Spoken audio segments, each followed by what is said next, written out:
Good morning, folks. I know it's a rough day, but it's a blessed day. It's Sunday. I've never really come up here and recorded anything, but I've decided I'm going to. I'm going to start recording. Why?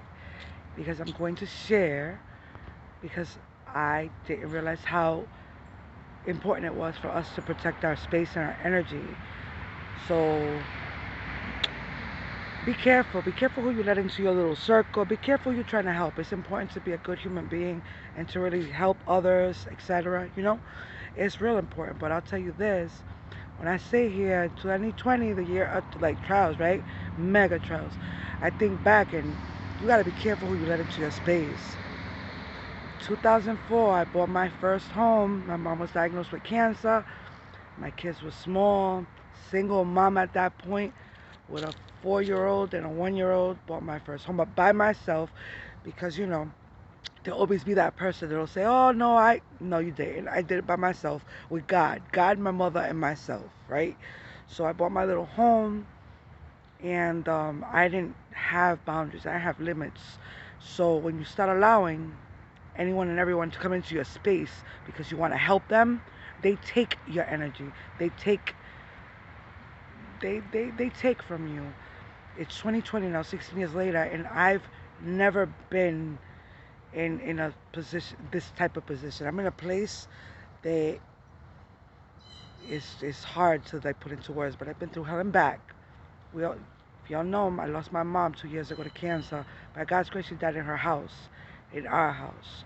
It wasn't easy, and I don't care what people say. The struggle was real, but we made it. She was there. After that, went through a horrible divorce, great father, horrible husband, and then I walked away from my home of 16 years. I just walked away, right? But while I was there, I allowed so many people to come into my space, to live there for free, to just take, take all of God's blessings from me, to just take my energy. And you know what? I ended up divorced.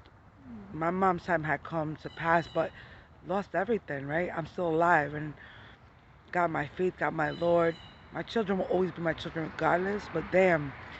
So I've decided I am going to start recording. I'm going to record it. I'm going to share. I don't care if just one person gets anything from these videos, but the struggle is real and we need to help people, but we need to make sure we take care of number one first.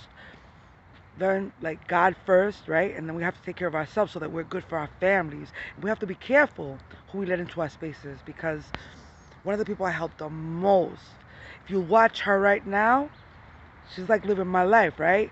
And it's great because I ran into her. She was trying to like act like, try to humiliate me. Like, you know what? I'm a hardworking woman. I may hit the floor, but I'm not staying there.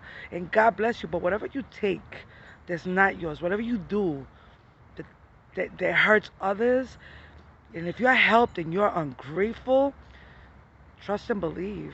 We pay for everything. What I'm paying for is being naive, being stupid, being trusting, and not treasuring God's gifts to me. God blessed me, and I did not take care of my blessings, right? I was like, oh no. Like I remember buying my house, get a brand new car, you know, and anybody and everybody could use my brand new car, 0 miles, could just live in my house. And guess what?